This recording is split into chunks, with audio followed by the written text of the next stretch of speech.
Why We Bleep is sponsored by Signal Sounds. Hey, pal. What's your vibe? Need silicon inspiration? Hell yeah, mate. Get them both, my standard iteration. Good. Now I would say hop those feet through Glasgow's no-goes to Parney Street, but living as we do in the age of the virus, between us, let's stick in your houses and click on your mouse thus, because only a fool says there's a rule that you can't buy talent. That's well half kilter. You play the guitar? Well, I play the filter. Gonna add to cart so the noise can start. This module sounds like stars coming apart, like a rip in the fabric of time and space. It's that one in that video that guy said was ace. These modules are odd fuel for music creation. I think they're taking the piss giving them names like this. Do you want to buy a mum, mate? Thanks, I've got one. And her first name is Kate. But names aside, I rate the recommendations, even though radio music doesn't tune to radio stations. Though they also retail haggis, and no, I'm not taking the piss, I will say this, their taste is the bomb. What's their name again? It's signalsounds.com. Why?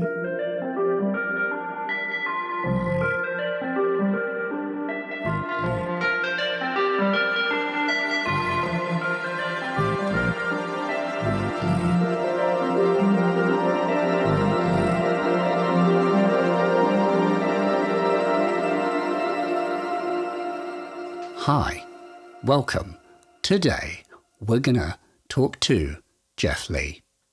Jeff is the mind behind System 80. Now, you may have seen me use the Jove filter, which is a Jupiter 6 inspired analog filter for Eurorack, and I like that filter extremely very much. It sounds absolutely rude, and Jeff is the person who made it.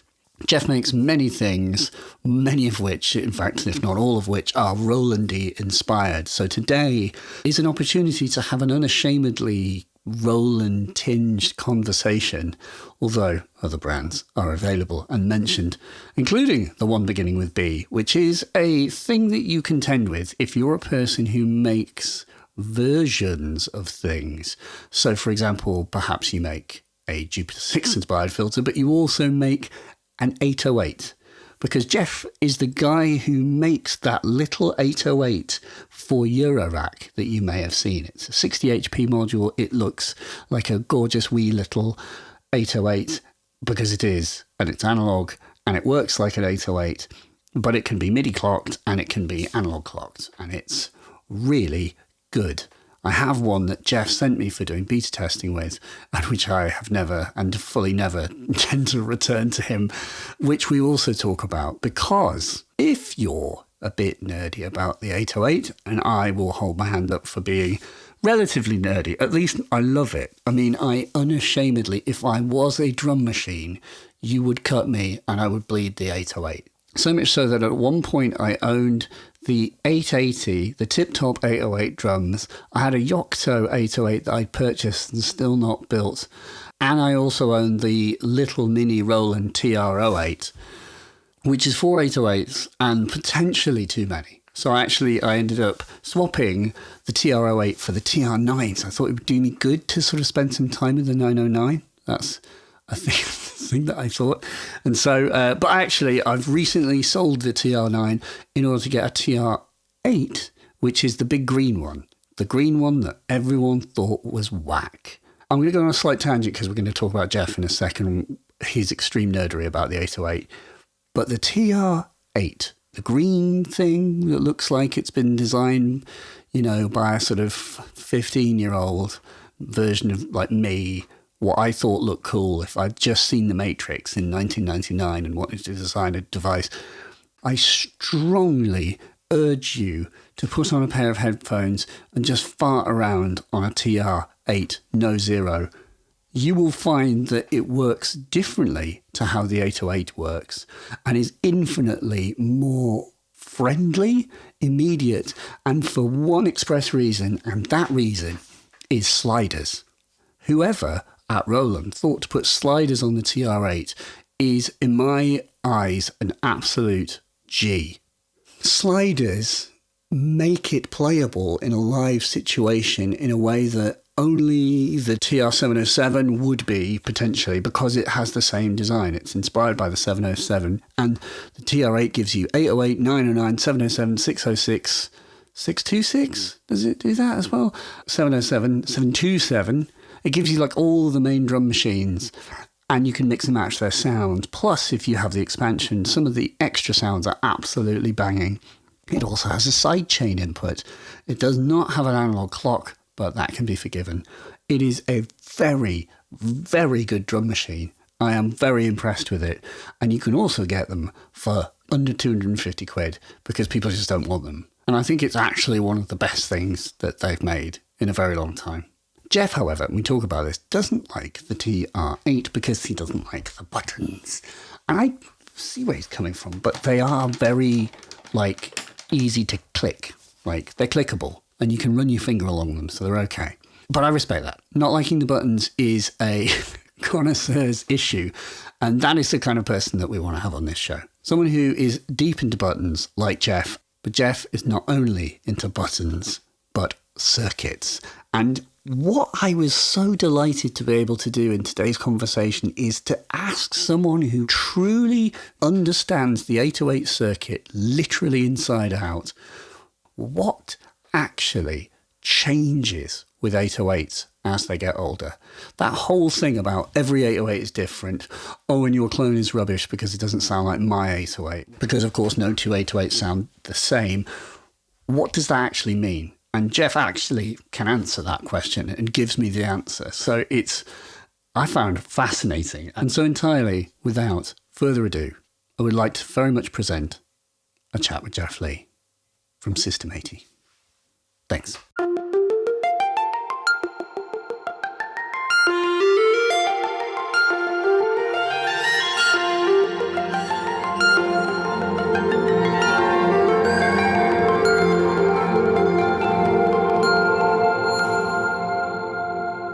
Yeah, how are you? Well, I was all calm and relaxed and mentally prepared for a nice 2-hour interview. And then at 5:13 local time, the fire alarm went off and it was like, please leave the building. And I'm just like, seriously? Can't believe that. Yeah. And I've got 4 kids and one of them was asleep. So it's and none of them are wearing socks. So yeah. So I live in a building that has probably 200 apartments. And so there's and everyone's home. So they're just like, okay, all of you get out there, crowd into the stairwells and leave the building. Yeah. So I think most people didn't listen though. So I think it wasn't. I think in the instance of fire trumps, not to use that. Oh, I shouldn't have used that word. Fire beats COVID-19. You've just got to go out. But as you said, you've been separated from your family, like your your parents, and yeah. So we're holed up. There's my wife and my 4 children in a 2-bedroom apartment in downtown Toronto. And so it's been okay, I guess. It's been fine. Where do you have your work? Is that where you work? Or that is your normal place of residence? Yeah, this is my normal place of residence. I have a studio workshop that is believe it or not, in our 2-bedroom apartment, we actually have a spare room. And that's quite incredible. Yeah, and the spare room is it was originally half studio and half workshop. It is now half workshop, a quarter studio, and a quarter kids gaming computer desk station. Yeah. So I recently packed up 3/4 of my studio and put it in my in-laws' basement just to store it until I don't know. This blows over. Yeah, something happens. Something until I know. So wait, what's your skeleton studio then? What's actually, what do you keep if the bombs have dropped now? Yeah, so I mean, it's I'm not complaining. It's primarily centered around an ARP 2600 and a Jupiter 8. Oh, and God!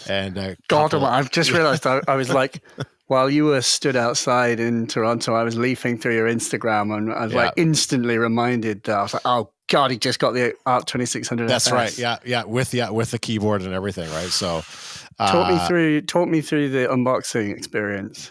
It's pretty amazing, actually. So I got a call from in Toronto, rather hilariously, our sort of local synth shop is called Moog Audio.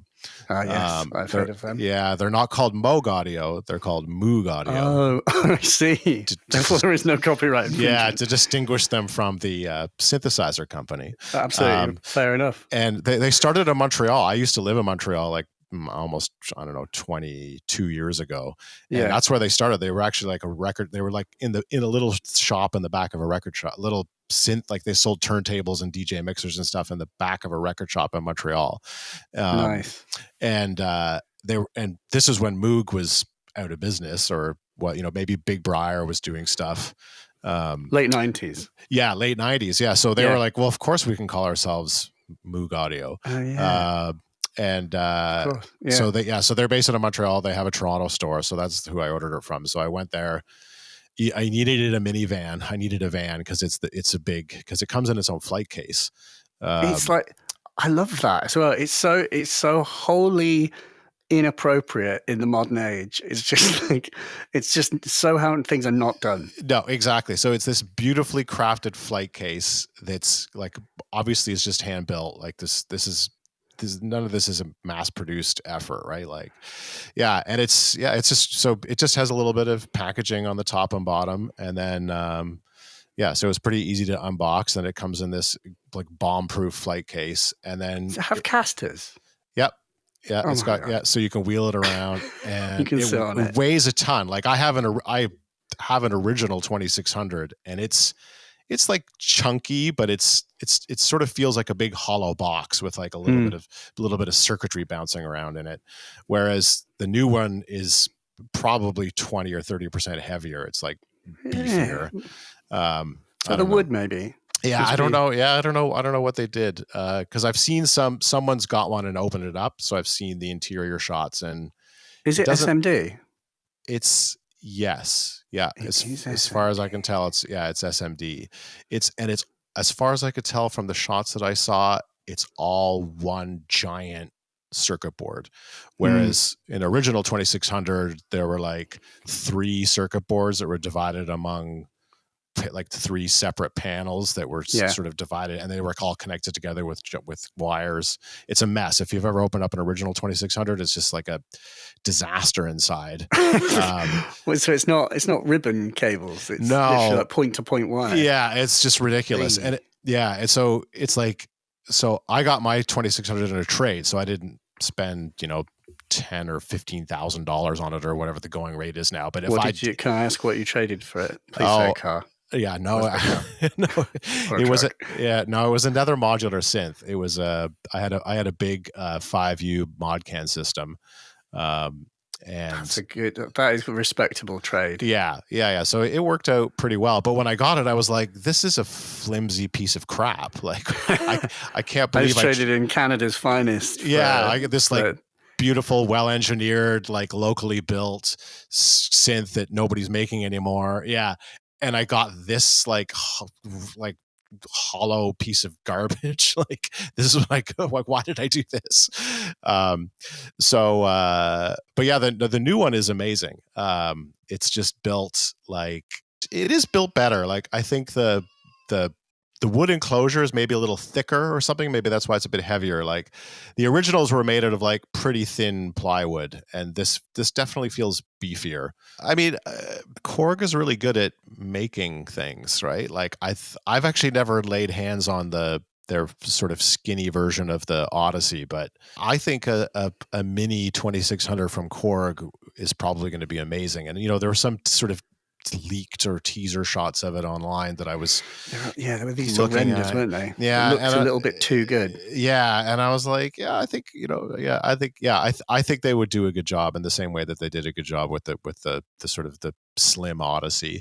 I mean, my journey to I'm a bit of a 2600 phony, I would say, because how are you phony? Yeah, because my gear life is sort of divided into all the analog classic gear that I acquired when I was actively making music. So I was very serious about writing music and writing songs and making albums. And you say this like this isn't part of your life now. It isn't. No. But yet you retain some of these. Yeah, exactly. Trophies. So I transitioned, like I was a very avid gear collector, but also a very avid gear user starting in about 99, 2000. And then I was fairly prolific, like was actively making music until about 2012. As mini system. As mini system, yeah, exactly. And then I just had too many children, and I didn't have. Let's come to that. I want to start. So where? See, this is interesting to me. So it's like, but you still have the gear and you still make music. You've never given up on the concept. Clearly, you must noodle around with these things. Yeah. Oh no. So what is it? A museum? It's a bit of both. What I've transitioned to is being a noodler, like just jamming for its own sake. So not using a computer, not songwriting, right? What I was really focused on years ago was really like writing songs, because was like, I have all this gear, I have the studio, I have a DAW, I have an audio interface, I have a mixer, like I have all this big collection of analog synths and drum machines, and I'm going to use them all to write music in this very sort of archaic way. So I kind of got all my gear, wrote my songs, had too many children, and then there was just a point, because are you the sort of primary caregiver for your kids? Yeah. So I quit my job in 2011 after we had our second kid, and I was a molecular cell biologist for almost 20 years. So I stopped doing that in 2011, and over 2 or 3 years transitioned into doing design work, which also ultimately culminated in System 80. I was already doing a little bit of DIY synth stuff when I was still working. I was getting interested in, installing mods and synths, installing MIDI retrofits and stuff. And started doing a bit of repair work. Ultimately got into my own designs. And the bigger, longer story is that I wanted to design a polysynth. I mean, you've got a Jupiter 8, so why do you need any more polysynths after you've got one of those? Yeah, so in the same way that I'm an ARP 2600 phony, I'm a bit of a Jupiter 8 phony as well, because, and there's the point I wanted to make about the division is that I stopped, like any gear that I acquired after I stopped writing songs, that's gear that didn't get used obsessively and like really rinsed and loved and cherished, because I was using it to write songs. So you use gear to write a song and you develop like a love affair with the instrument, right? Yeah. So 808, 909, CR78, Juno 60, Jupiter 6. Yeah. Like all of those instruments, I just, there's a very personal relationship with them because I was using them to write music. Just very quickly, can you just talk about the Jupiter 6 particularly? Because I think that's one. I'm in the same building as a Jupiter 6. I have a Jupiter 6. Yeah. And I have never gelled with the sound of that machine. That's why it was particularly interesting when the Jove is a Jupiter 6 inspired filter. And I would say that, like, I think your version of the Jove sounds better than any sound I got from the Jupiter 6, which probably says less about the quality of the Jupiter 6 and more about how little effort I've put into that machine. But why that machine? So the Jupiter 6, again, I had this very special relationship with it. So this will turn into a long story. I got it when I was living in the UK. So I did my PhD in the UK. So I did my PhD at Cambridge University. And I've heard of that one. That's right. One. And nobody's heard of it over here. There's like no one's impressed. Yeah, they're like Cambridge, Ontario. Like there isn't a university there. Future sound of London, Ontario as well. That's right. So so I got involved in the scene there. Just discovered Warp Records, Reflex, all that stuff, and then. I started my PhD in 99, but I moved to London in 98. So I was in the UK a year before I started around 2000, I started to put together a studio, got interested in production. It was all such a weird journey because I kind of got introduced to weird electronic music through college radio. So when I was doing my undergraduate degree, here, I was listening to college radio, circa 1995, 96 or something. And an Aphex Twin track came on. I think it was from I Care Because You Do. And for one and only time I've ever done this, I heard this song on the radio and I was like, what the hell is this? I've never heard of anything that sounds like this before. Up until that point, I'd been sort of more of like an industrial guy. Like I was into Nine Inch Nails, Ministry. I was like, what? Which track was it?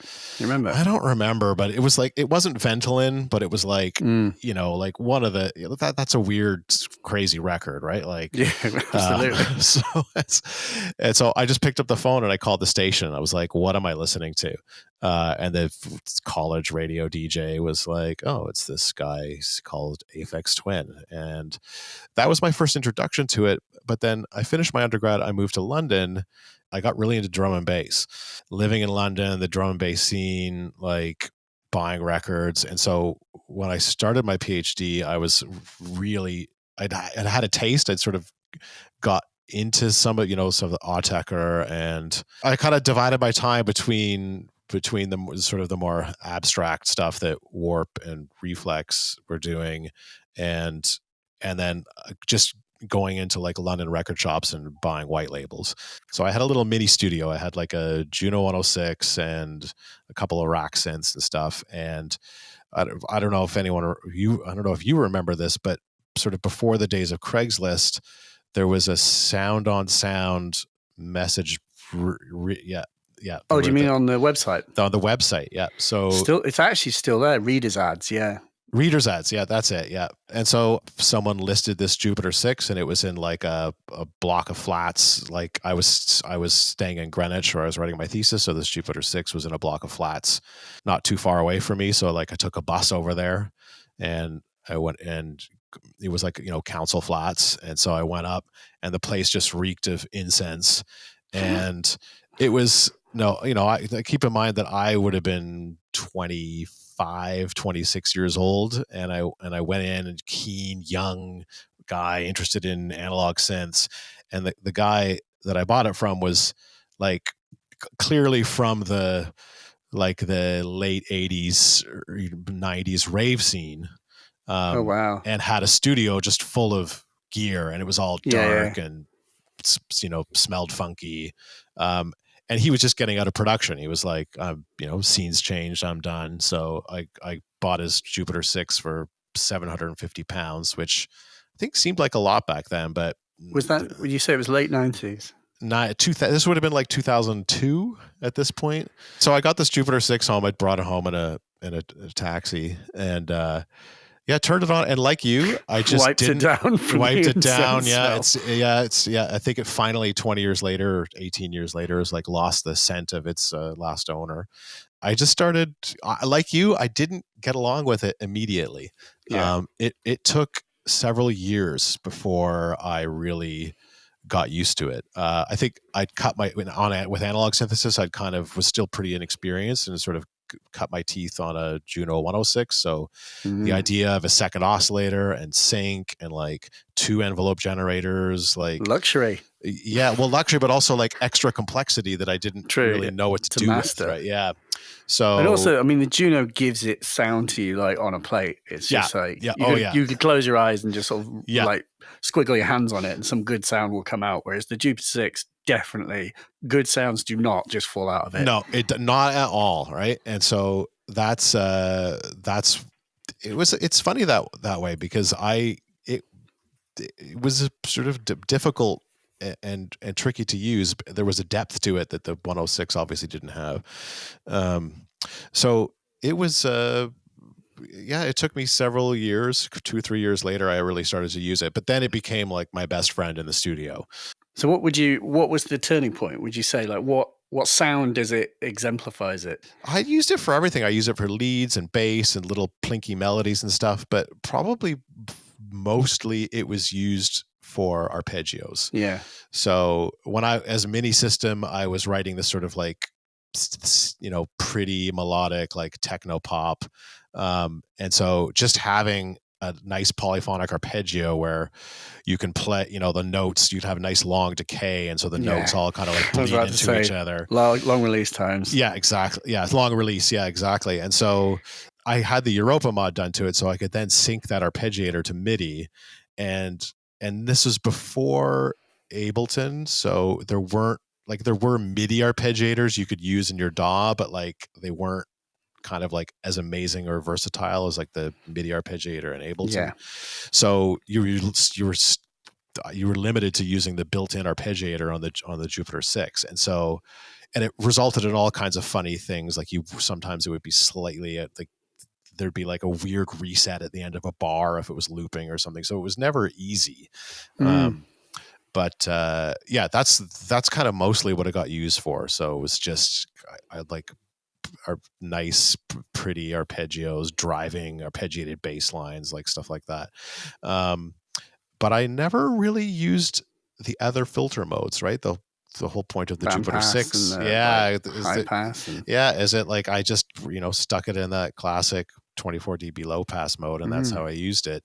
I didn't really start to appreciate and love those modes until I actually designed the Jove. When I started listening more critically rather than trying to fit a sound into a track, but just listening to a sound on its own, then I sort of fell in love with those other modes. So yeah, to answer your question, like what is it about the Jupiter 6? And I think it takes work, and it's not for everyone. Compared to like a Jupiter 8, where it's like you turn a Jupiter 8 on and it's just like, oh, it's like a 106. Gorgeousness. Yeah, it just sort of sings immediately, right? So the 6, and same with Jupiter 4 as well. Like Jupiter 4, you turn it on and you're like, oh, this is just like creamy synth amazingness. Yeah. Jupiter 6 is it's the dark horse. Yeah, in every aspect of it. I also think it's interesting that you took your aesthetic look for all of your modules and products. Very much, you've eschewed the Jupiter 6's like livery. There was a kind of, I love the fact that in Roland's sort of world there are these kind of aesthetic modes that they were in, and the Jupiter 8 and the 808 are in one mode, and the 909, the 707, the 626, 606, 626, 727, and 505 are in a mode, and then there's like, then there's like the really out there, which also another brilliant. So one is the Jupiter 6, which is purple. That choice of purple. I'm now just going to get a picture of the Jupiter 6 to remind myself of the other colours, but it's the sort of cream.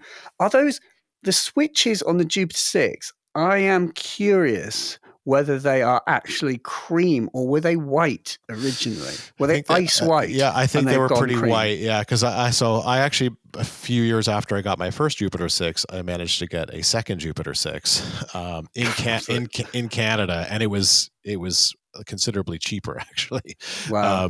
With one of them, I think the one that I got from the guy in the council flat was, all covered in, it was all strangely yellow. Yellow and for some reason. Covered in nicotine and incense and other resins. And his bodily resins and others. And then the local one I got was cleaner, and so the keys, icy white. It's like sort of, I've seen people do that with like Super Nintendos and stuff, where they take them and sort of almost like boil the plastic in like peroxide or something to take that yellowy age off it. Yeah, there's like a cleaning product that you buy that it's called like something, I can't remember. It's like Oxy White or bright white or something like that. Yeah, and it's like a paste that you put on your plastics, and then you expose it to UV, and that somehow reverses the yellowing that's happened to the plastic over the years. So, but the purple. It's and I was going to say the other one very quickly is the JX3P, which is just like I don't think people give enough credit to how rad that synth actually looks. But like is that the one that has they have like the chromed buttons? Is that which is just a wonderful choice, and also the very JX3P font itself. The typography in that is badass, and like the sort of green, blue, red kind of strips. It's just like it has a complete other aesthetic that is gorgeous, and there's obviously someone I mean, I would like to. I don't know who was responsible for designing the aesthetic look of this. Like, for example, modern synths. A lot of people don't realize that those are often contracted. Like the company will design sort of the form factor and the knob layout, and they'll pass it on to a company like Designbox, and you get Axel Hartman. That's right. And Axel like irons out your aesthetics, and in Eurorack we have Paper Noise as well, who that's right does a lot of that stuff. Yeah, so I suppose my question is coming to yourself is like, you obviously, I'm looking at your sort of panels, and it's like you've obviously gone for that kind of. Feels like we're in the mode of Jupiter 8 and 808, but not quite. There's that sort of Helvetica-y sort of vibe. Yeah, exactly. Good kerning and all that. And that's very deliberate, right? Like I like that era of instruments, just like that whole collection of Roland stuff that we were just talking about. That era from sort of late 70s till late, mid 80s. Was just, the design work was just amazing and clearly has a long lasting appeal, right? Because here we are like 40 years later and we're still talking about it and trying to reference it. Do you think that in 40 years time that people will think that the IRA is cool again? The green sort of. The problem is when I think about, I mean, not to bad, I love Roland. I also would like to say that I think that what they've done with the IRA, with like the actual way it works and is laid out. Sorry, when I'm referring to the drum machine specifically. I think is really, really smart in ways that people don't give credit, which is to say that they've taken the faders from the 707 and put them into a device. And that's what allows people to do what you were doing, where it's like to jam like Aphex Twin in selected ambient. You can listen to the selected ambient works. You can hear that he just unmuted something. He threw up a fader. That's right. Yeah. And you can do that because there are faders on the IRA, and you can't actually do that on an 808 in quite the same way. No, they're too small and fiddly. Now, if you see someone like Egyptian Lover, people have developed these wrist skills. Well, like if they're doing live 808 stuff, they'll flick that fader from mute to all the way up, right, in like a fraction of a second. But yeah, I played with a friend's TR8 or TR8S. I can't remember which one it was, and yeah, the knobs feel good. The faders are nice. But the one thing that was real deal breaker for me were the plasticky, multicolored step switches. Like the clackety sort of. Yeah, and this is where I'm very picky about interface. You're a button guy. I'm a button guy, and I guess in that way I'm a cork sniffer, right? I'm just like, I'm really fussy about that stuff, right? In some certain ways I would care less about how it sounds and more about like, how does that button feel when I press it? And so when I was, it's ridiculous. I have a friend of mine, my friend, actually a fellow Lee, a friend of mine called Steve Lee, has a button fetish as well. And I'm like, there've been times we've been walking around town and like he's gone to get cash out and he comes back, he was like, go and try that cash machine because the buttons are amazing. Exactly. Yeah. They got really nice clicky action. I'm exactly the same way. And I'm like, I literally I use this thing for 5 minutes, and after pressing the buttons, and I'm like, the faders feel great, the knobs feel great, the layout is amazing. These buttons feel terrible. I don't want to use this anymore. Oh no. And that's just me, right? Are the original 808 buttons like? The times that I've actually played with the real 808, though, they've been a little bit flaky, but that's because the contacts were flaky. Yeah, and so I have a funny story about more button stories, is because getting into designing 808s and making 808 clones is I was repairing people's 808s. I repaired like 4 or 5 808s locally, and I had a friend who brought one in where all of his, most of his his tack switches, the step switches were very, they weren't working very well. They were very intermittent. So you have to press it and then press it again, and sometimes you double press it and it would toggle on and off with one press. There's a recommended drop-in replacement that's brand new and it's sealed, so it's good for 1 million presses and it'll never collect dust and everything. So I said, this is what I'm going to install, and so I bought the set of switches. 1 million presses is about a year with Egyptian Lover. Exactly. Yeah, he's probably replaced his, a couple dozen times by now. So I replaced them, and when I got them all put in, the action was different. They obviously they worked reliably, but they they were mushy. They didn't feel as good as the originals. And so I explained this to my friend, and he's a picky guy, but he didn't mind. He was like, that's fine, so long as I can press them and they work. But then when I did another one where I replaced the tack switches, and I sourced the unsealed ones, which will fail sooner but feel better. Because I was like, I just did not like the feel of the high quality, perfectly sealed switches that I used for this one replacement. So I went back to the I feel old like there's sort of an analogy for life here. It's like, it's like smoking versus non-smoking. It's like, I'll die sooner, but I'll enjoy myself more. Yeah, so I don't care. Yeah, these switches will fail sooner, but while you're using them, they're going to feel amazing. Now that we're on this topic, one last thing about buttons is you did an interview with these two Transistor Sound Labs. Transistor Sound Labs, yeah. Yeah, so they make the stepper acid. Yes. And that has really nice buttons. And the buttons are a little bit, they're, in the Eurorack world, everybody, we all source our buttons from 5 different places, right? Like if you look at some of the buttons that I use, I look at like an IntelliGel module and I'm like, oh, that's the same brand. Or are there not that many? Buttons. There's like, no, the world of buttons is. Yeah. Because if you get into custom, no one's getting custom molds made to get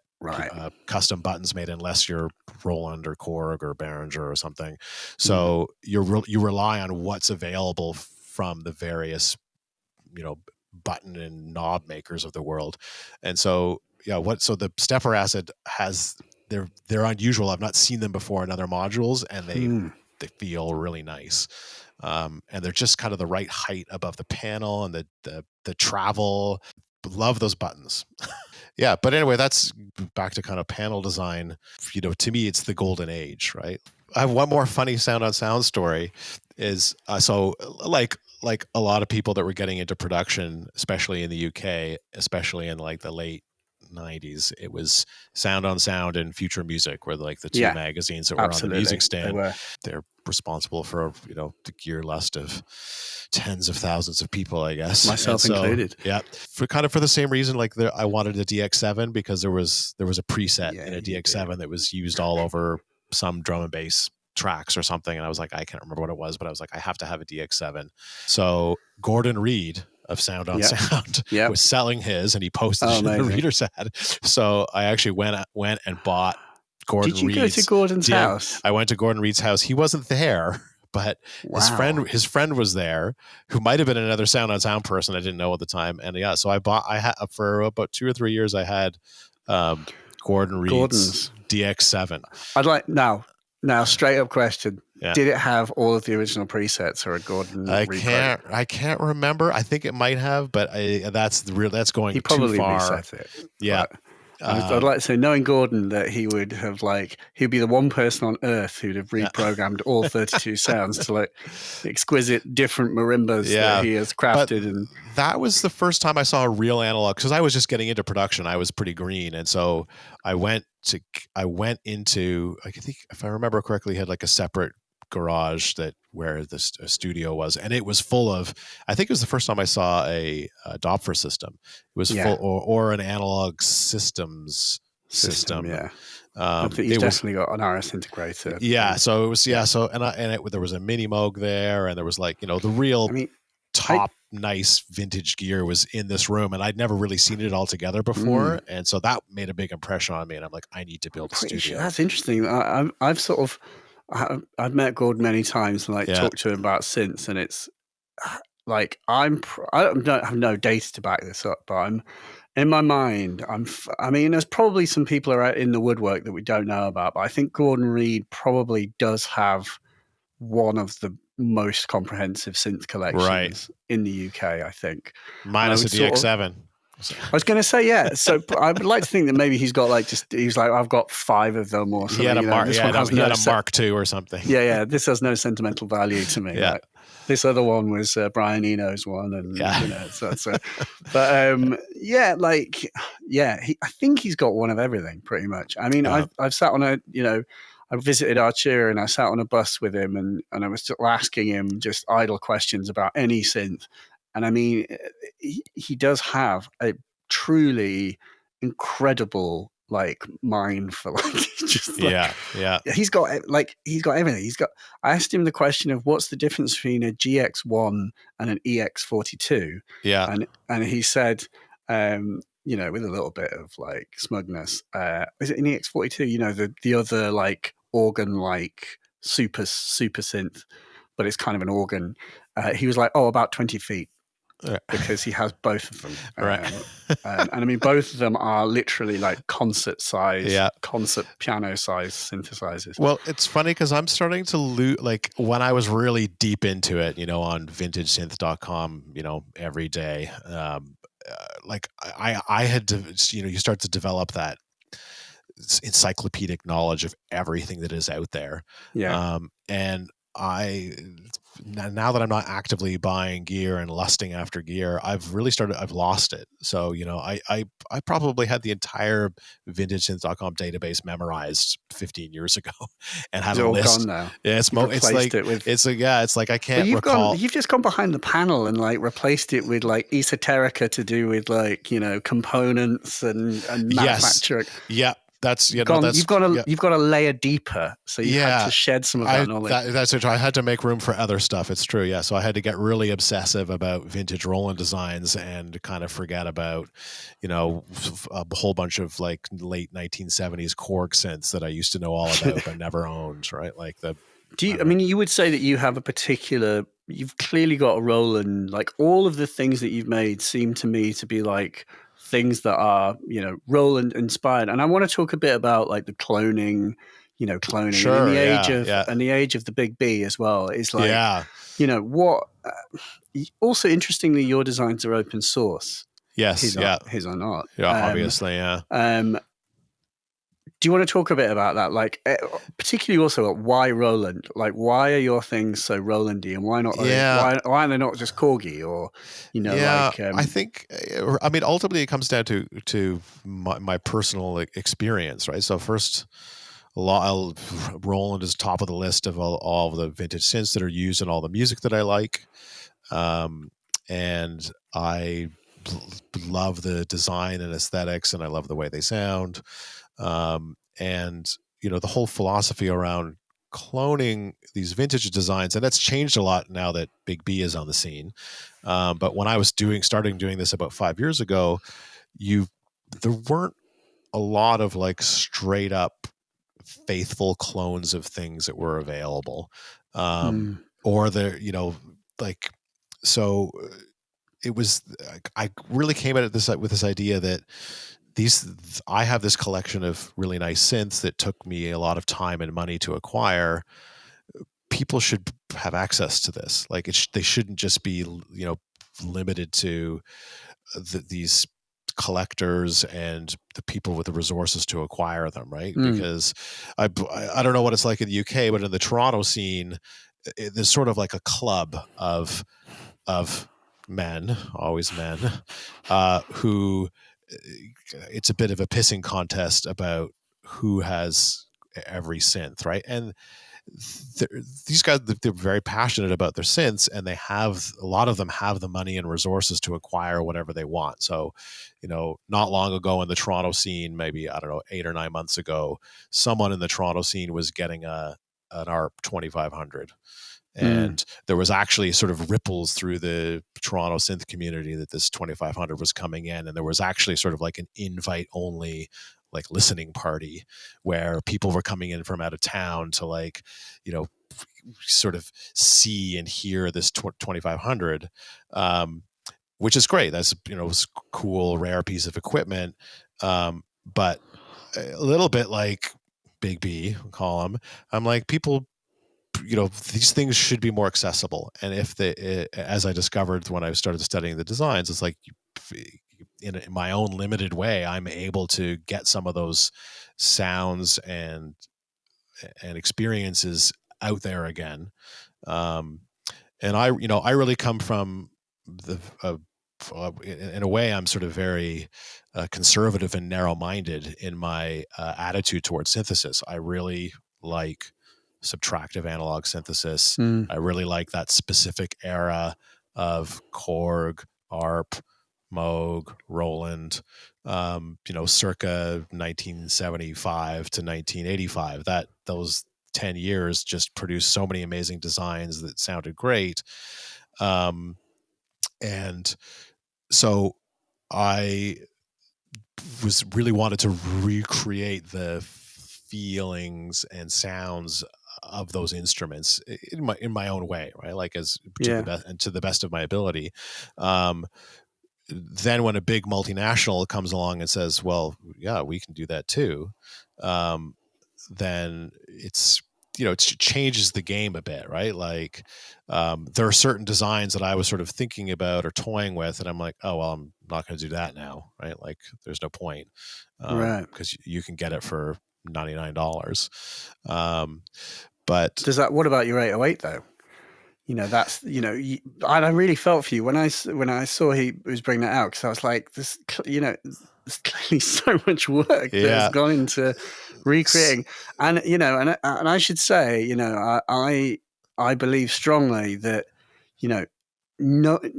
basically, I think you've done more of an 808 clone than they have done, because I think yours is more faithfully acts like an actual 808. It has no sort of other bells and whistles, much to people's complaining where they're like, doesn't even have trigger inputs. Like, that's right. Yeah. Fucking entirely off, Jeff. Like, do one.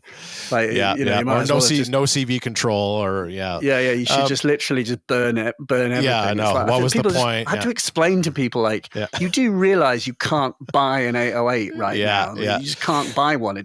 No one makes one. Yeah. I mean, people make things like them, but not like this, and not in this form factor. Anyway, I mean, the market's big enough. Like I can't make enough of them. Right. And it's and I say I can't make enough of them. Like we make them in batches of like 100, right? Like in fact, the first batch we made 100, and the second batch we made 80. And that batch now, with this whole global pandemic problem, we've only made about a quarter of the second production. And I have a big long waiting list. So I wasn't actually that, it was fine. Because you were not bummed out. Because I'm not in this to make crazy amounts of money. I'm in this, I make a specific product that really only appeals to a very small, specific group of people. And that's totally fine with me. Like that's if anything, that's what I like about it, because the people that want an 880, like now that they have the option of buying like an RD8 or the Roland version, the TR8, and there's a TR08. TR08, sorry, that's the one I was referring to. Yeah, exactly. So if you want, so if you want, if you want the look and feel of an original 808, then you've basically got at least 3 choices now in hardware, different and then ways. Obviously, and you got choices in software too.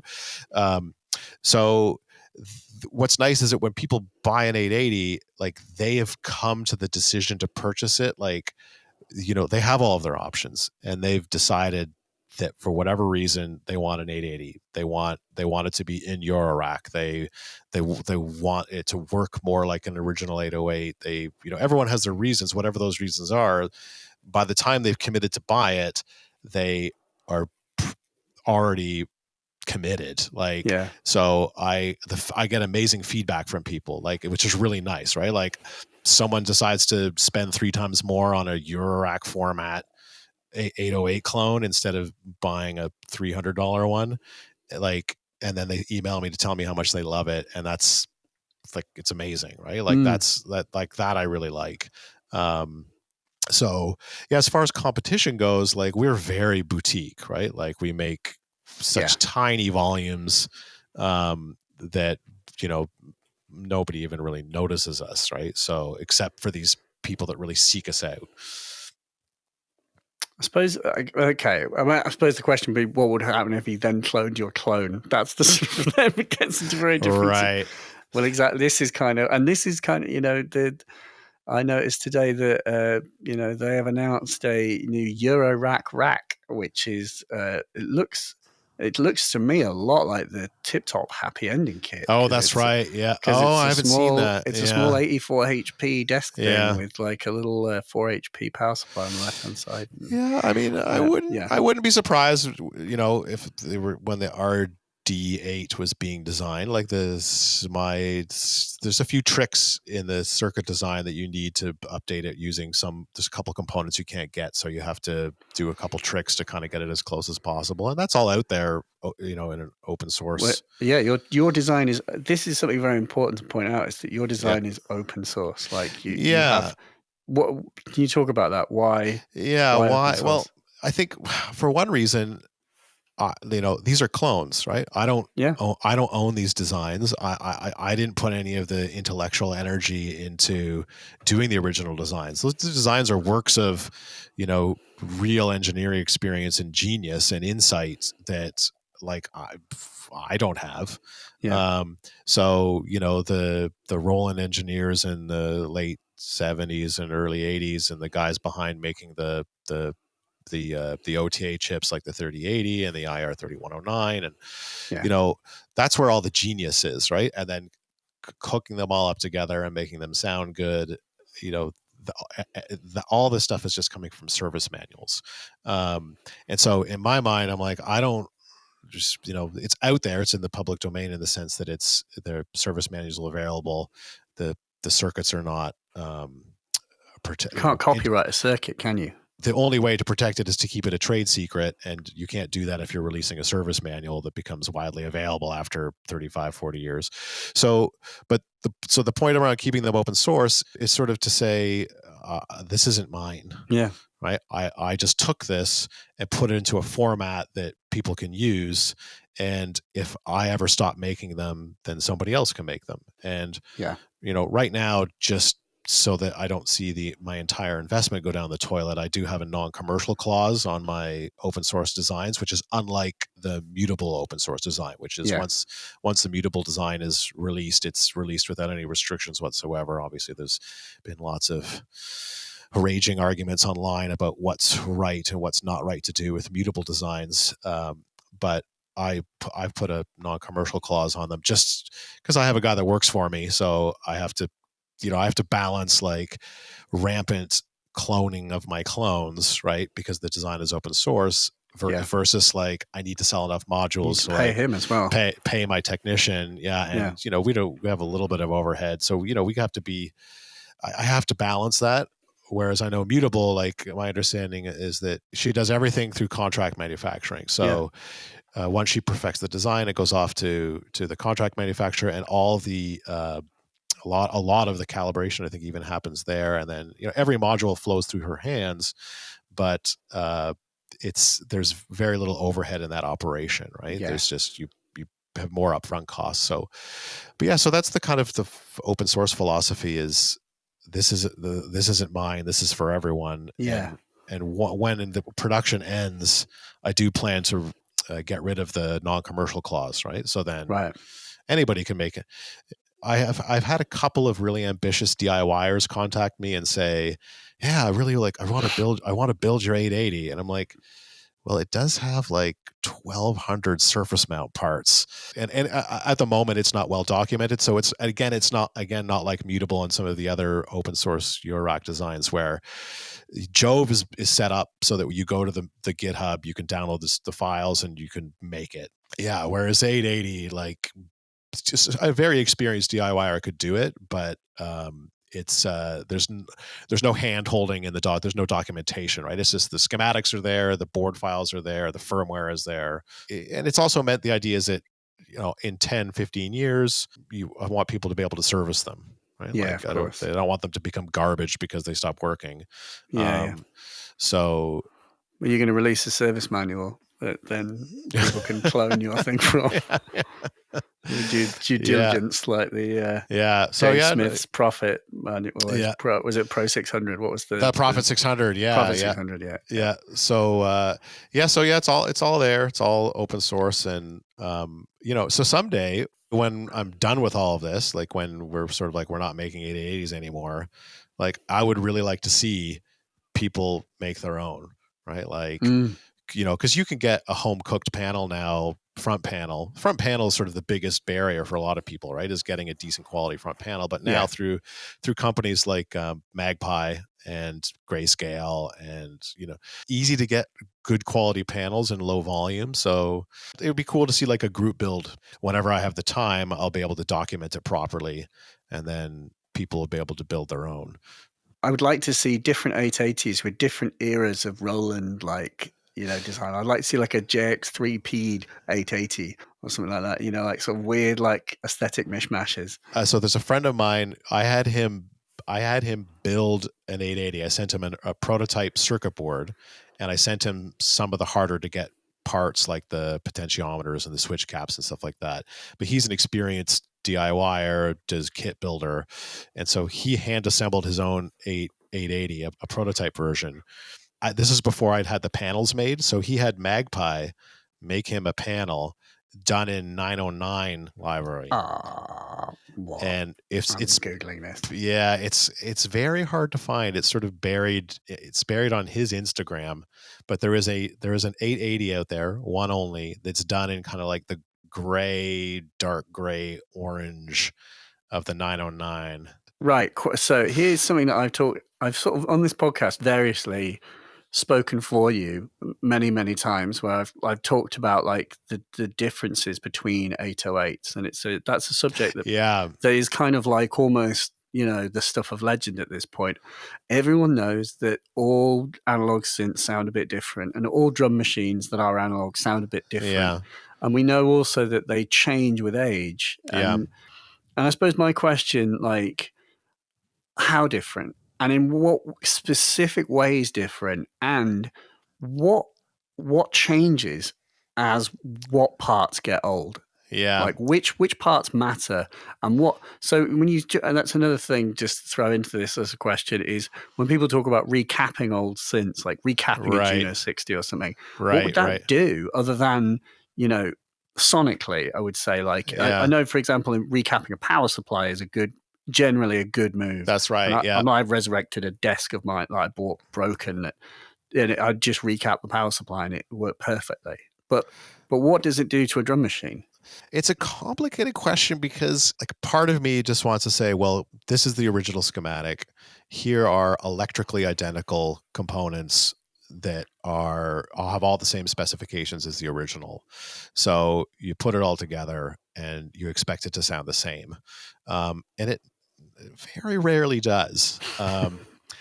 And what I've like specifically to drum circuits, what I can say is that you may be familiar with like the twin T resonator. So a lot of the analog drum circuits of the 70s and early 80s in like the 909 and the 808 and some of the Korg drum machines, they use this circuit where it's called twin T resonator, and you hit it with a pulse and it resonates and it sort of gongs out. So you do and like the membrane component of a snare drum, a kick drum, a tom, a conga, like they're all sometimes they mix two twin T resonators together, sometimes it's just a single one, and these ring out at a very specific pitch, and the pitch is determined by resistor values and capacitor values, and your ear is so sensitive to pitch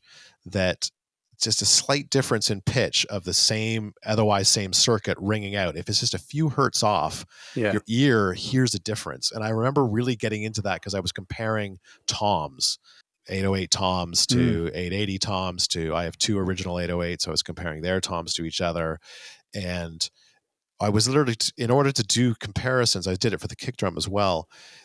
You want to compare them very accurately, you need to have them resonating at the same frequency. So I was literally like hooking up my scope and measure and like dialing them in so that they were within like a fraction of a hertz. And that's when you can say, do these have the same character? And the answer is sometimes they do and sometimes they don't. Again, it's dependent on the circuit, right? So it's a total rabbit hole that you go down when you start painstakingly comparing a modern analog drum instrument versus a vintage analog drum sort of clone. So and I also got into it because you probably know all the lore around the Korg Volca Beats snare drum. Yeah. It's only people think it sucks. It sucks. It needs improvement. It sucks. It kind of isn't great. It isn't great. And so there's some mods you can do. And I got into it and reverse engineered it. And then later on, someone reverse engineered the entire schematic of the Beats, which was amazing. And what I didn't like about the snare, I realized not only does it have this weird noisy decay that you can fix by adding a capacitor, but the range of the pitch is that if you change a couple of resistor values in the circuit, then you get a pitch range in the membrane component of the snare that is closer to an 808 snare.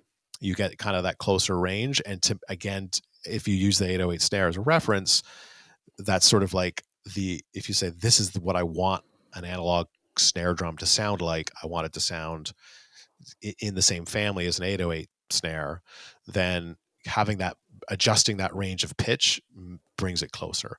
So, and these are all we're talking like just a few hertz difference, right? Like, that are having these huge differences in perception. So that's where, especially in these synths where you have these tuned circuits that resonate at a specific frequency, these very slight differences between clones and originals, and between originals, they become very apparent in A/B testing. Yeah. So then what is right? Have you taken liberties on the 880? Like, are there things that I remember when you sent me this one for beta testing, like like an idiot, I'm like, the decay's too short. But I can't remember if you've actually changed it, which is to say the decay is exactly accurate. It's cultural misunderstandings of the 808 that lead people to think that it can do things that it can't. Yeah, exactly. Yeah. And so I do, what I do with the kick drum on the 880 is I add so I've designed it so that in the original value, I've increased the decay a bit, but even though I use higher specification components, like with tighter tolerances, I still get variations in kick drum decay between 880s. And so I listen to each one, and I actually hand solder a specific resistor value into that circuit to get the decay kind of in the range that I want it. At some point, sometimes it will self-oscillate. So if you have the decay all the way up, it'll just, it's messed me up a few times where I'll be in the studio or in the shop listening, and there's just be this like low boomy drone. And I'm like, where's that coming from? And then I realize I've got the decay is all the way up, and I've tuned it so that it's self-oscillating, and like, I think the tip top, the tip top does that. BD808 does that. Yeah, it does that as well. And so, because people want it, but also I like it, right? Like a big boomy long decay. Like the Volca Beats has an amazing kick drum. It does. And it has what I consider like a sort of cultural reinterpretation of an 808 kick drum. Like that's what people think an 808 kick drum is. And in use, it's amazing, right? Like I love the Beats kick drum. It sounds amazing. It's an amazing design. So so there's kick drum, and then the only other major change, which I think we may have talked about over email, is the clap. Yeah. So the 808 clap is the bane of cloners. It is incredibly difficult to get an 808 clap to sound right, and I still don't 100% know what the magic is there. And it may have been the reason why Roland said, forget this, we're doing it in software, like, because we can't, we can't get it. I don't know, I'm just speculating, but I'm like, that was really tough. In what sense wrong and right? Like, so what is right?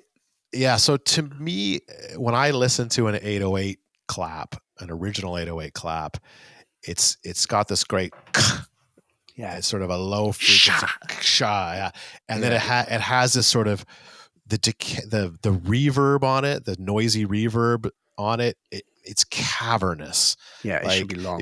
If you close your eyes, it's not only the length of it, it's the frequency components of the noise in it, where you close your eyes and you're like, I'm in a warehouse at like 4 a.m. and there's 808 no one else in here.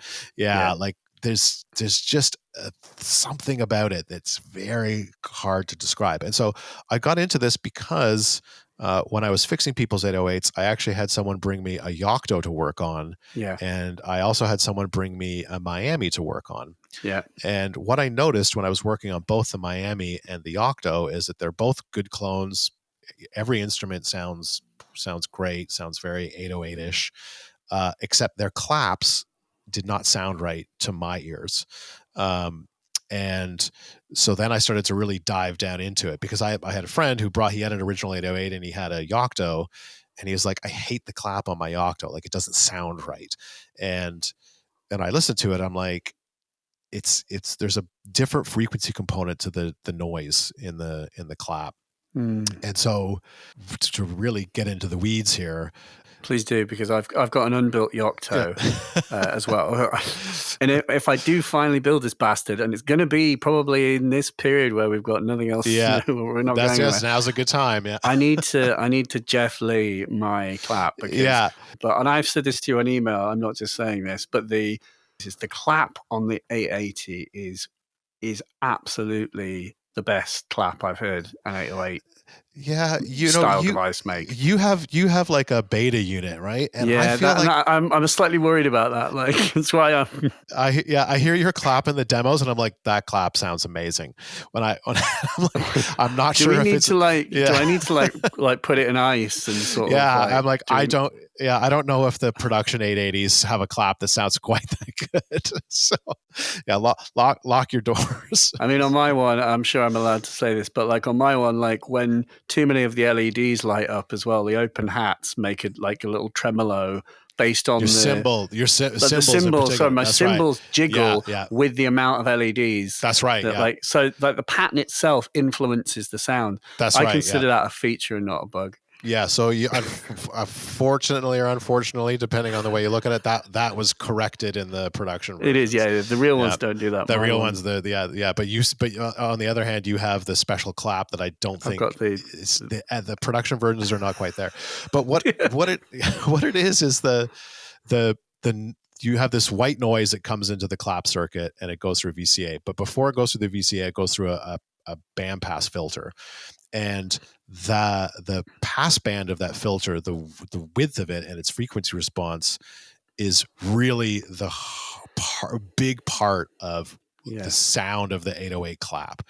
And so and again, this is pure speculation, but I think that a brand new out of the box 808 in 1981, its clap probably sounded closer to like a Yocto clap or a Miami clap. Tighter and less cavernous, basically. Yeah, and brighter, like higher noise frequencies, less rolled off, right? And so it's the pass band frequency and it's the width. It's the width of the band and the center frequency that are different. And so on the 880, I fiddled with that. And I fiddled a bit with the decay to kind of get something that I was like, this is kind of as close as I can reasonably get. Yeah. It feels better. It's the only thing where there's three components where I've changed the values from the original. And it's, in my mind, again, because I'm obsessive, in my mind, it's still sort of the weakest part of it's like, it's just when you have a 35-year-old 808 sitting in your studio and you get that clap going, like, I don't know, my ears started to get clap fatigue, where I was like, I can't listen to an 808 clap anymore. I've ruined it for myself because I'm just obsessed over it for so many months. But I have not heard the RD8 clap.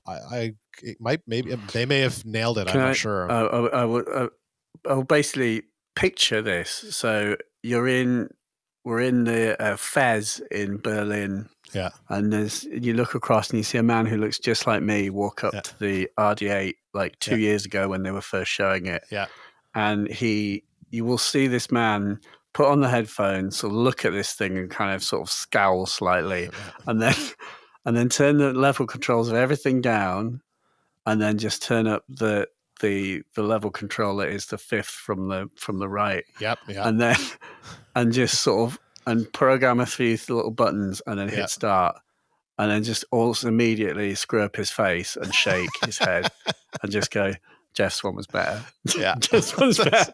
That's So, very, very nice of that theoretical person to say. Again, this is slightly problematic if it transpires that I have a slightly, maybe I don't know, like, can you remember, but mine can't be so different. If it was, it's a beta, but did you change the values between? No, can you I remember don't. I can't remember. There's a little magic cooked up in the prototype. I don't. It's like, that was the toughest part. And so after having been through that process, I'm like, I understand why Roland didn't want to go down this road. Yeah.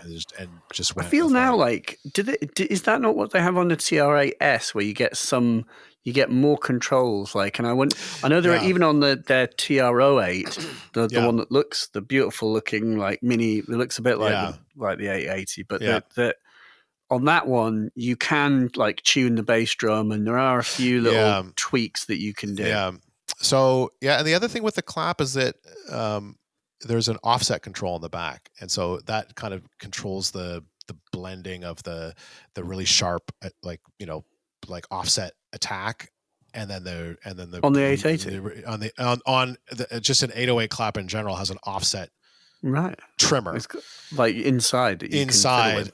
Yeah, so the RD8 has brought that out to a knob on the front panel, so you can adjust it. So again, when I'm tuning 880s, when I'm calibrating them, I have a very specific way to get them all to sound the same, right? But if you adjust that offset, you'll get it.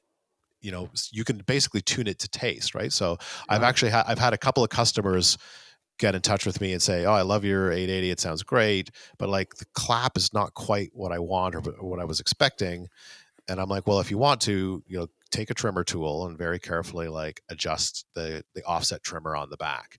And I adjust it from a more engineering perspective. I adjust it for like minimum noise bleed through the VCA on the clap, whereas a user could adjust it by ear and be like, "Oh, that's what I want to hear." And I've had a couple people do that, and they're like, "Oh, I made like a little tiny turn of that offset trimmer, and now like the clap is exactly what I want."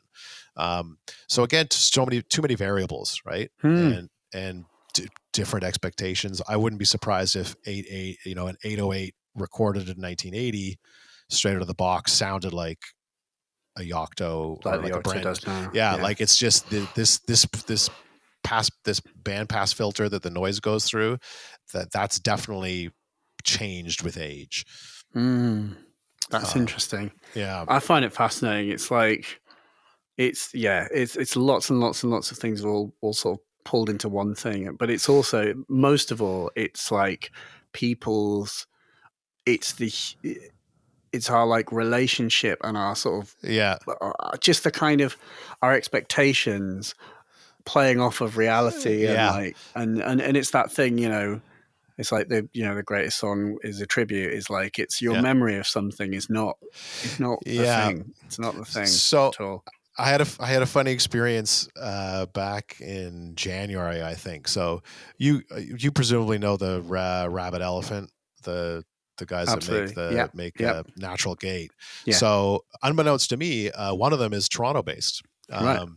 And he and I, we got invited by Moog Audio, the music store in Toronto, to do a filter workshop. So he's been interested in designing filters, and I obviously have designed a filter. So we were invited by Moog Audio to do they have like a monthly modular workshop. And so we went in and we talked about filters. And so Yanni of Rabbit Elephant, he had been really studying filters in depth. So he had, I don't know, half a dozen Eurorack filters that he was working with, and he was listening to them, he was recording them in that very, like, if you've heard the Rabbit Elephant guys talk, like they really get into the weeds around how things sound and how things are used. And so he got really deep into these 6 filters, and we talked about them, compared them all. And in the end, he was like, by the time they're all sitting in a mix, unless they're radically different topologies, they don't. It almost doesn't matter. Like it was kind of the conclusion that came. And I kind of had the same idea. I'm like, although I designed Jove and I like Jove and I like 24 dB Roland style filters, like I very rarely encountered a filter that I don't like.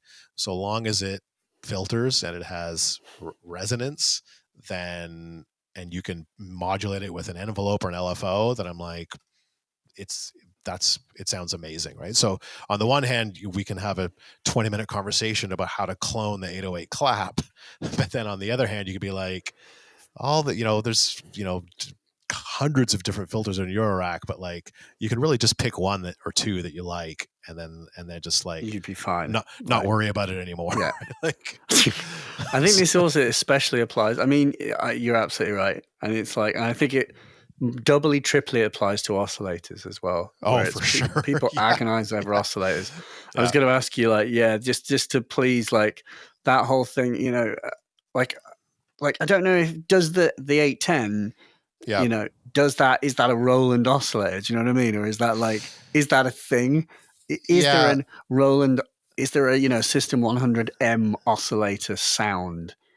Or is it to do with amplifiers, and is it to do with filters, and is it to do with just like seeing the cover of some magazine and always loving Roland things, and that just coloring any impression that you're making? Yeah, I think it's mostly the latter. Like, there's like, I would not say that I'm a very deeply critical oscillator listener. So when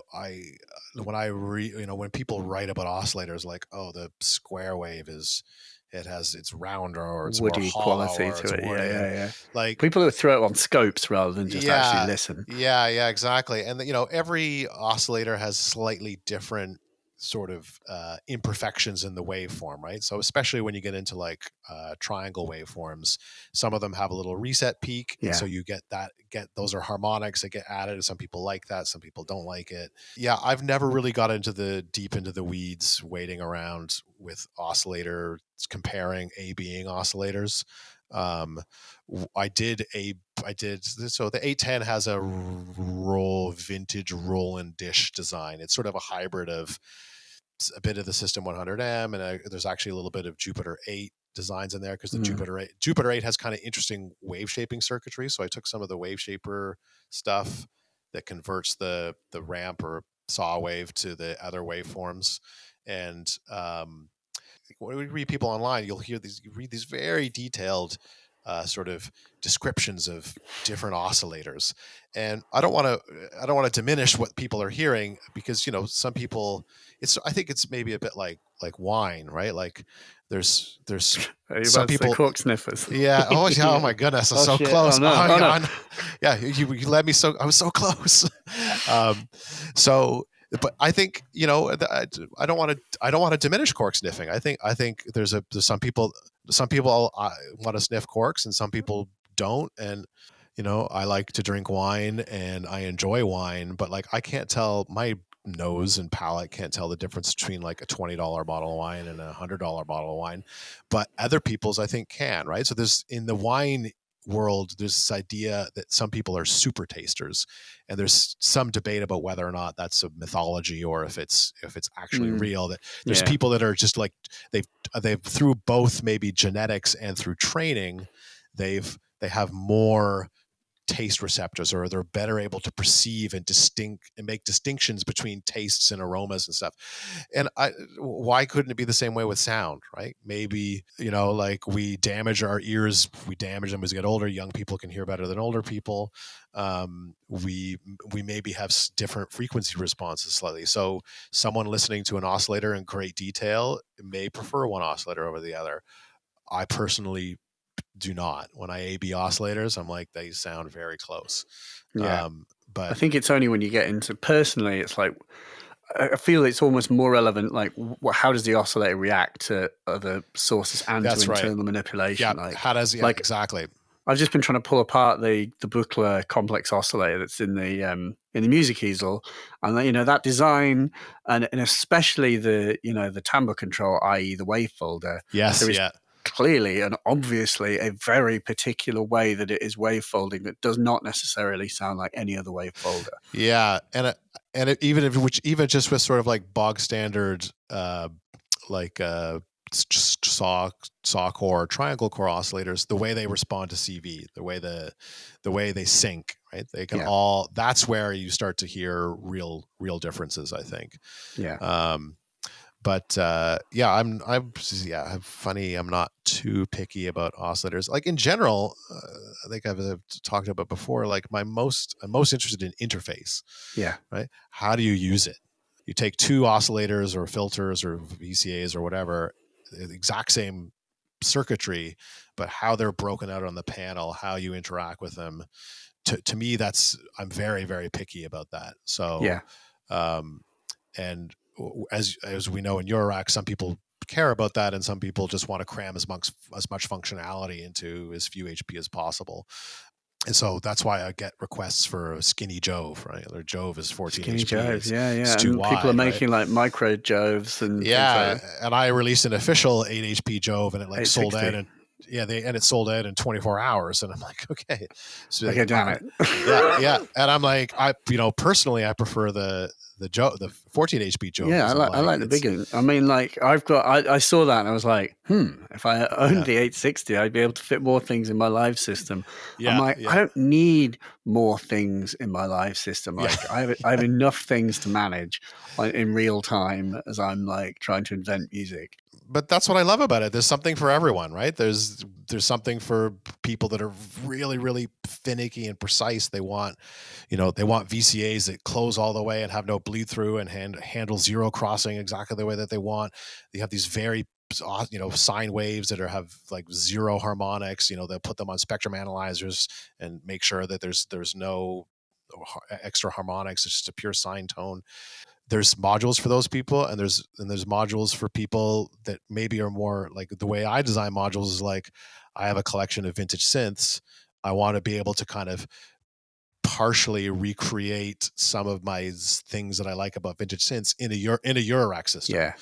And now there's enough choice that you could be like, oh yeah, I want to recreate like a System 100M, all the functionality in like a Eurorack system, and you don't have to go to just one company to do that. You can now, you got the System 500 modules, you've now got the Behringer modules, you've got a handful of System 80 modules, and then there's still others, right? There's still other players that are like, we have these, and I think that's great. Like, absolutely. There's kind of, there really is some, I mean, that's what, Tom Whitwell talks about this, and sort of, and that's where we're approaching, is it's a mature market. There's choice. I love it. Something for everyone. And, my tiny niche market of that is, do you like vintage analog synths? Do you like vintage Roland analog synths? Do you sort of like the workflow and aesthetic of that era? Then, you can have a little bit of that in your Eurorack. And then you can throw in mutable as well, or some other, you can throw in the sort of very sleek, clean IntelliGel stuff, or you can throw in the West Coast make noise stuff. And like, it's great. Is it your system that's on your Instagram where you've got like the stepper acid and it is your system? Yeah, that's right. Yeah, that's right. For me, I'm kind of looking, I want to see what an all System 80 system looks like. I bet it'd look pretty good, like that sort of. Yeah. Well, because I don't have a envelope generator. So to complete a System, and I actually have had requests for this, but to complete if you wanted a full subtractive analog voice in System 80, you'd have to have an envelope generator. And I have multiple people request it. My technician is like, why don't we do an envelope generator? And I'm just like, is it fun? I've designed some envelope generators, because when I was working on my polysynth, I had to design some voltage controlled envelope generators, but I don't get that excited about envelope generators, and there's already a lot out there.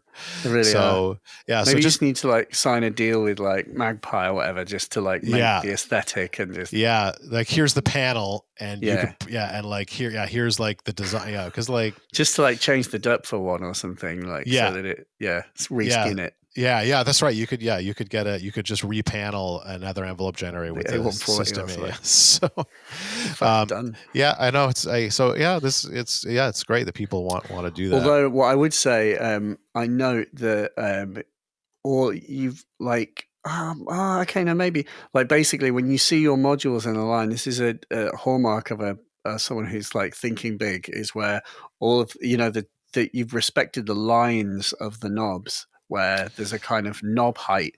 So things are in rows, basically. Yes. Sometimes you'll see with manufacturers where they've designed things at different times, not thought about how they will look together. Then you have things where, like by half a centimeter, that it's down or above. I am not. The 850, the knobs are like half a centimeter higher, so you're kind of out of there. Yeah, I haven't. Yeah, I mean, and that's maybe exaggerated by the fact that the 810 is a wide module. Yeah. And it kind of looks like it's three different modules, and of course everything is all aligned there. Yeah, that's true. Yes, yeah, so I am guilty of not planning that well ahead. Yeah, so I now, my new designs are conform more to the 880. Sorry, the 810. You could do standard. A special edition 850, couldn't you? Where it's just the knob, it was just shifted down. Yeah, just shift everything down. Yeah, get them all lined up. Yeah, because so I haven't had any complaints about non-matching knob and jack meetups. I'm sure it'll happen. Don't worry. Give it time. Give it time. People will find anything to complain about. Yeah. So like in general, I found the Eurorack market, because I actually am not really a big Eurorack guy. I came into synthesis through my vintage collection, and then I got into modular through 5U systems. So I had a big Modcan system. I have a .com 5U system. Eurorack was just a sort of convenient format to work in. And obviously there's a large pre-existing market, so it made sense to make stuff for Eurorack. But I've found that the community is very sort of receptive and open-minded, and people are like really nice, and so it's been nice working in that format. And now we're doing this desktop enclosure for the 880, so that's actually kind of the first breakout of strictly Eurorack. Has that got trigger inputs, or it sure does? Yes. Yeah. I'd be in a lot of trouble if it didn't. Well, like I honestly, I'm like, I don't need trigger inputs on it necessarily. But then I've got MIDI in, and I've got a circle on, so I'm kind of like, I've kind of, that itch is scratched. Yeah, I totally get it. People have a lot of trigger sequencers, right? And they're interested in doing different. They want to trigger in different ways. They want to use these Euclidean sequencers to trigger. They want. You can use like a Pamela's new workout to sequence it if you have trigger inputs. Like, there's all kinds of cool ways. I'm very partial to the XOX style, 16-step sequencer, but Eurorack is about experimentation and about discovering different ways of doing things, right? And so I get it that people want trigger input. It's on a drum module, so they're coming. Will you have a separate? Are you going to have a separate Eurorack module as well? Yeah, I think so. That I may do. I need to kind of figure out the numbers first, because in the kind of Eurorack market that I work in, like, we can kind of do. The minimum we can make is like 30 units. Like, it's really hard to make any money at all if you make less than 30. I mean, even 30 is like kind of pushing it. It seemed crazy. You only made 30 of those CPU filters as well. That's right. And so the way that worked is that I did 30 of the CPU filters, and then I did 30 of the 860s at the same time. And the agreement I had with CPU is that we would sell the CPU ones as like a special edition. Yeah. And then wait a while, and then do your own thing. Yeah. So we did a total of 60 of those, and that was the only way to make it viable. I just don't know. Why did you do so few? Why not just like crank them out? Well, it's just, there's a certain overhead, and it's like the weird thing with 860 is you start to feel like you're competing with yourself, right? You're like, yeah, that's true. And like I literally get emails every week being like, are there any more 860s? When are you doing more? And I'm like, well, we have lots of Jove in stock still, like, because we just. But then you've got to give people options. You've got to have give people the little and give them the large as well. Yeah. And then do like a super one that's got like, Yeah. So Mark II, like, yeah.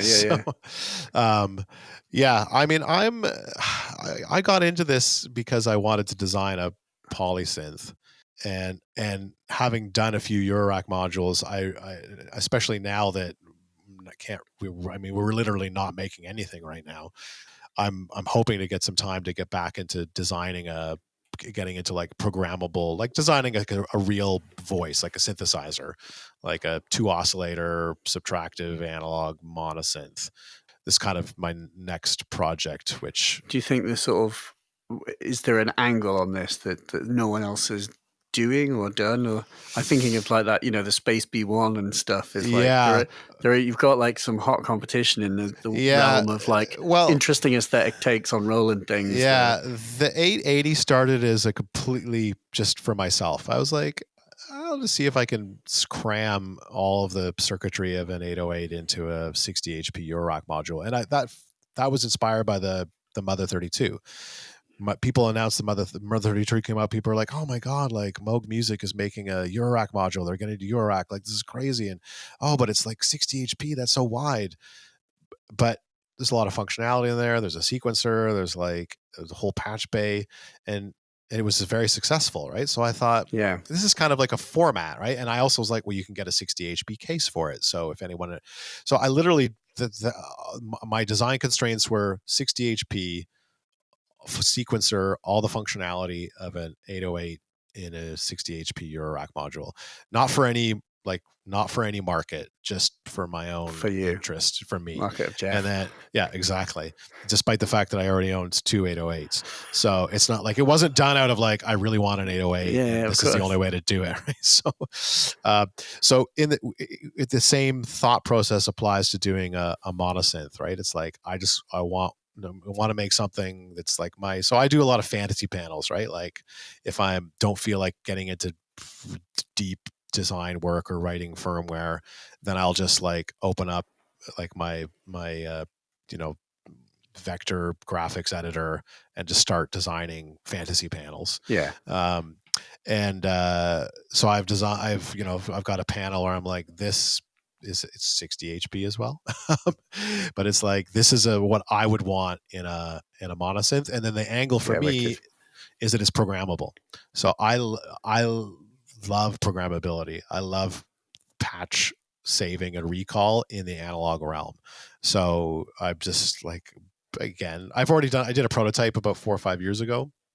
And I'm like, I just want a nice programmable analog polysynth. So just that whole idea of hybrid design, digital analog hybrid design, I find that really interesting. It's kind of fun to work with. So that's kind of what I'm hoping to do. I remember your like Instagram post of like a blank 8. Is there for the coming year for 2020? Oh yeah, that may have just been a teaser. I don't know.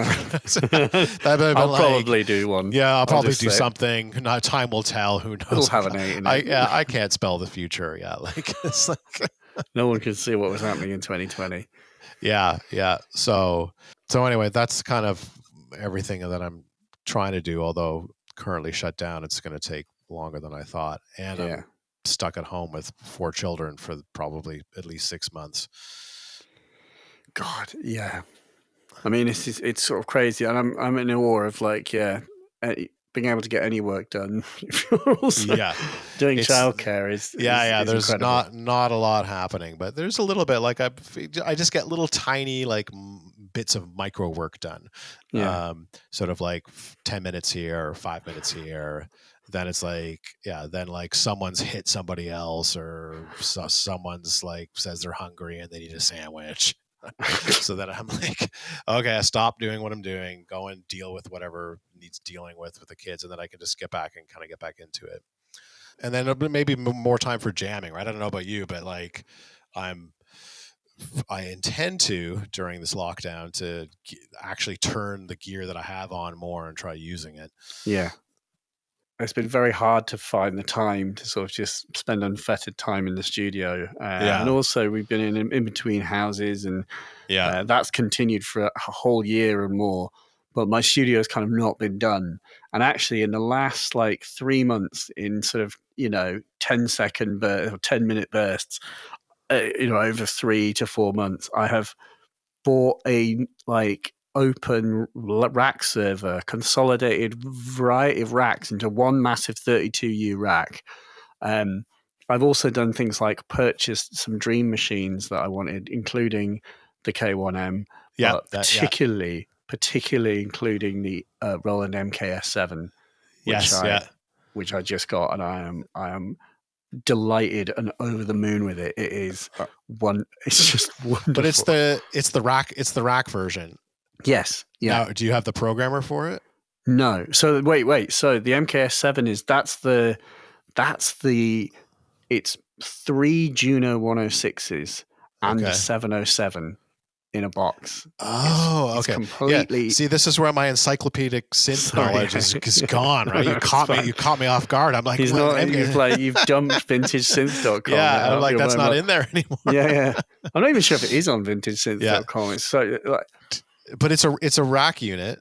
It's a 2U rack unit. It looks on the face of it like nothing at all. There's like 4 sliders, and there's like a 2 LCD little 2-digit thing, and inside it's 3 full Juno. Well, no, it's not. It's 3 Juno 106 voices, 2 of which are full complete architecture voices, 1 of which is a more limited bass voice.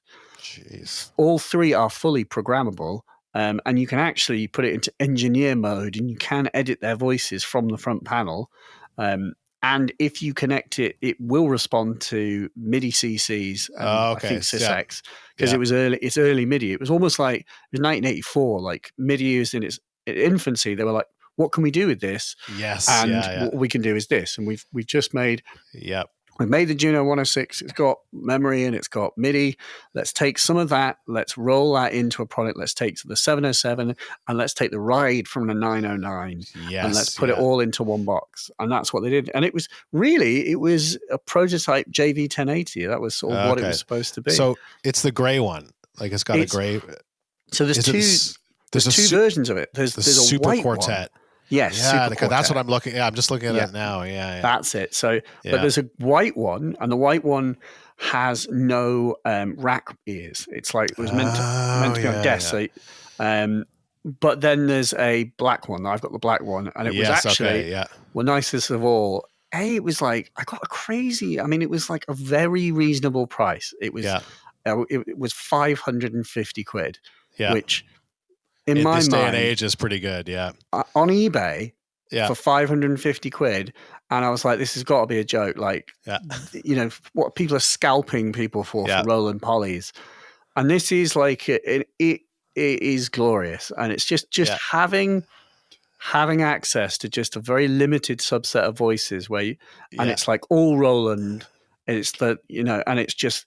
And so I basically hooked up the Circlon to that and was just like, it almost instantly made like a little like groovy housey sort of, proto house tune. It's just like, see, it's quite inspiring to hear you because you're still like building your studio and putting it together. Yeah, this and, is it. I haven't done anything with it, but I'm like making it work so I can actually fart around in it. But that's a huge part of the fun is like putting the studio together, right? Indeed, and like swapping things in and out, and I feel like I dismantled my studio, right? Like literally a month or two ago, I had everything all set up and plugged in, but I hadn't turned anything on in a long time. So I literally, Jupiter 6, Jupiter 4, 909, like all Korg MS-20, Prophet 600, like all this stuff is just like getting wrapped in blankets and like going in the van to my in-laws' basement. And so it's really nice to hear you say, "Oh, I've like really found like this little specific piece of kit that I want, and then now that I've got it, it's like makes me really happy." I've still not done anything with it, but I mean, like I will. I think it's I think you just need to. I mean, I think you made your mistake in giving away your Mackie. You should have kept that, and then just at least have 3 or 4 things that you can throw up on the Mackie and the 880. Yeah, and like a basic, some kind of, CVable sequencer, like even just a BeatStep Pro or something, just so you've got something just to like do little sequences with and just control everything. Yeah. That I'm about to do some videos for the KeyStep Pro, and that thing, the KeyStep Pro plus the MKS7 is going to be that's going to be like Steve Reich sort of like house is what I'm going to make with. You've got to commit some jams down and go into the studio with 1 hour and get something happening and record it, like no matter whether it's good, bad, or indifferent. Like that's the good stuff about this gear. If you learn it fast enough, you can work that fast, and you'll throw something down and it probably will be shite, but you do it enough times and you will occasionally just commit some absolute work of art down to, especially if you're into electro and simple, just simple music that is just all really about jamming on one riff, like fader jamming one set of loops. And that's and so the one thing I do now have is which I have had for years. I have like my portable rig, so that's when I'm on vacation and I'm like away from the house and I don't have like all the daily responsibilities of doing my regular life. Then I have like a rig that I got a couple of monitors and and I have these great jams when I'm on vacation, and that's kind of like when the best stuff happens. So like that, I love holiday jamming, I guess you could call it, right? Like and of course I haven't had any holidays recently. Probably the last one was like over Christmas, but so this summer, assuming we get some holiday time, then I'll bring my like holiday rig with me. And that's what you see on my Instagram. Those are pictures of my holiday rig that I can carry around with me. And then the rest of they're just home jams, which are still okay, but they're not quite as fun as the holiday jams. So I'm going to ask the final question, which is, what is the future of music technology?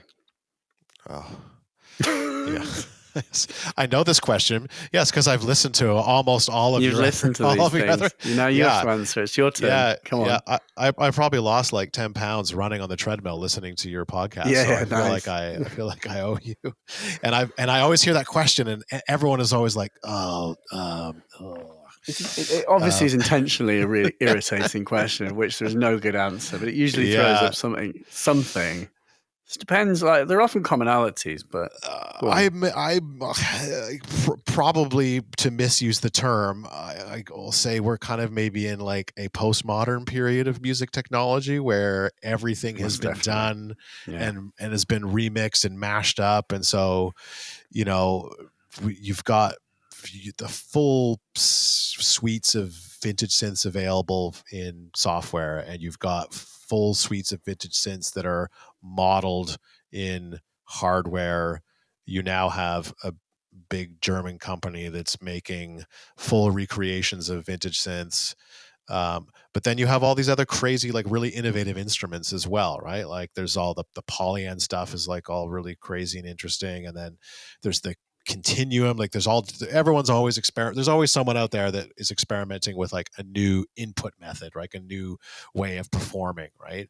And so I see the future as just a continuation of mashing together like different ideas from different realms. People want to I watched a video on Facebook today of a guy who had hooked up like a motion controller to his Eurorack system, and he was breakdancing, but like popping, so every time he popped, there'd be like some percussive element and his body would move and the pitch would change. And, and I'm like, done well, all that stuff can be like really cool. Right. So I don't know, for the future, I see kind of everything, right? Like more DSP digital stuff, more recreations of vintage analog, and more like there's always going to be these quixotic attempts to create new interfaces, right? Like I think the big difference that you're seeing is, which is really a part of it, is really kickstarted all the digital modules in Eurorack, is that for the last 10 years, the cost of entry, both in like actual cost, like dollar cost, and experience of getting into developing for microcontrollers, right, is gone way down. So now, people are using Raspberry Pis to make these incredibly complex DSP modules for Eurorack. And we're really now really starting to see the fruits of that, where you like will get like a complex DSP module and you'll flip it over and there'll be like a Raspberry Pi on the back, or some other like really high powerful like DSP board.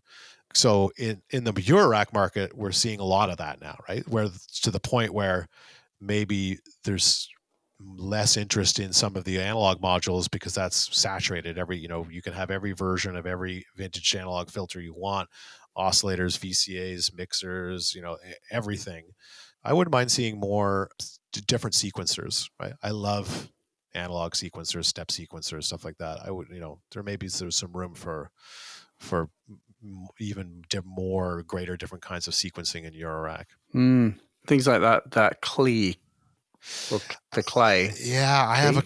I know a couple of people that have them and they just go bananas over them. I've never used one. I have used one very briefly and I was like, yeah, okay, this is a legit good other take on this type of thing. And it can be, you can kind of make them, things like them. Probably if I understood more about it, I could tell you if they really absolutely could be made.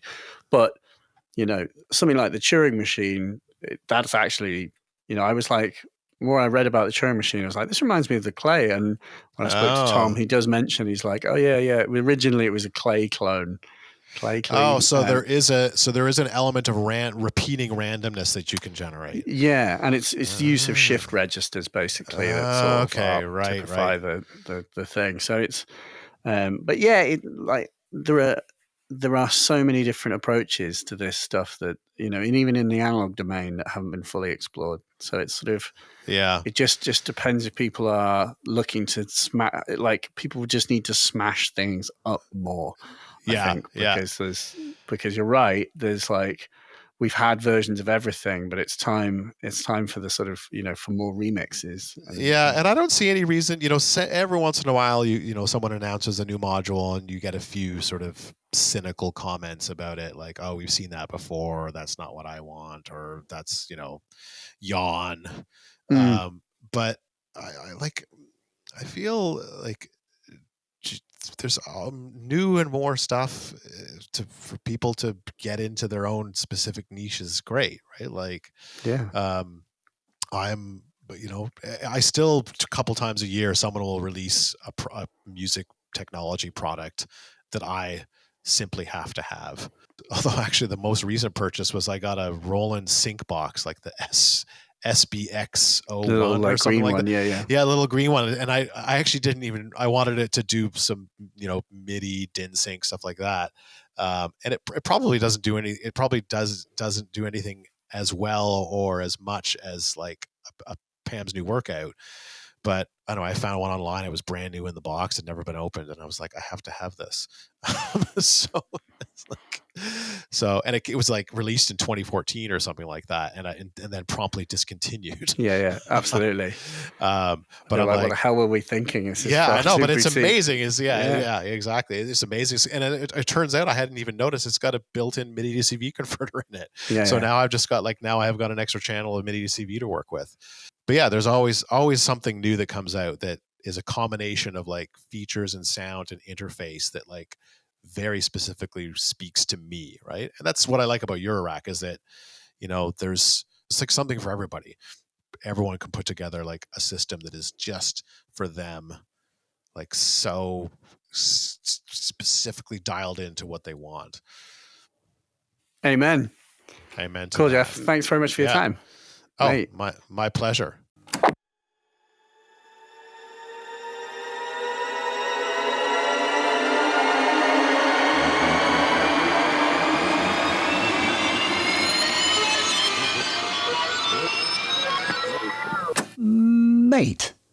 Mate 08. Thank you, Jeff, for your time and being a stand-up chap sitting down, talking to me. Thank you very much.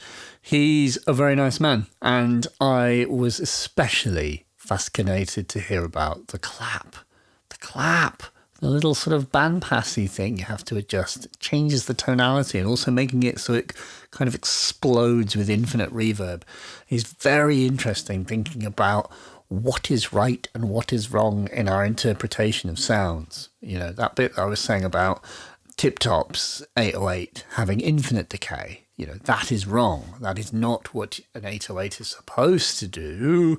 But the whole point here is that what we expect of the devices and our sort of cultural reinterpretation of them lends through 40 years of culture, and it's changed. What we think of as the 808 is not what the 808 was in 1981 necessarily. What we think of 808s are many things that are boomy and, you know, have some of the trappings, excuse the pun, of the 808, which is a long-winded way of saying really what we want now is not what we wanted then. I think that's what I mean. But yes, Jeff, thank you. And Jeff sells things that you should buy. Jeff is doing a pre-order for the 880. They are building them. Everything else, he says, is basically out of stock. And there's a bit of a sneak peek. There is a new thing. Jeff is working on a 10 HP Mark II version of the Jove called the 860 Mark II. Bit of a scoop. I think it's been rumoured. Or this is the beginning of the rumour. And it's a very well-founded rumour because Jeff told me to tell you that. Check out the new 860, which is to say Jove. It is, personally speaking, it's one of my favourite filters in Eurorack. I use it with Platts and it sounds so gorgeous and does that just hauntingly beautiful late 90s Warp Records acidy thing. It's just a wicked filter, and it'll be very nice to have a slightly smaller version of it. It's coming. So hound Jeff to get a pre-order in and pre-order his 880, 808. It's great, mate. If you enjoyed this, please tell your mates. This podcast will die in obscurity, as all podcasts will, I'm sure, at some point. So please do tell your mates. We need this to grow. And if you're an advertiser, perhaps you'd like to advertise on the podcast. I want to thank Signal Sounds for being such wonderful people. So wonderful, I wrote a poem for you. Go to signalsounds.com and there you will see their wonderful stuff they've got in stock. And also, if you enjoyed this, go and listen to the previous episode with Hazel Mills, if you've not heard it. An excellent chat, getting well nerdy also about Roland Synths and talking about the Will Gregory Moog Ensemble and many other interesting things. Check it out. Thanks for listening. Be well. And I'll see you next time. Bye.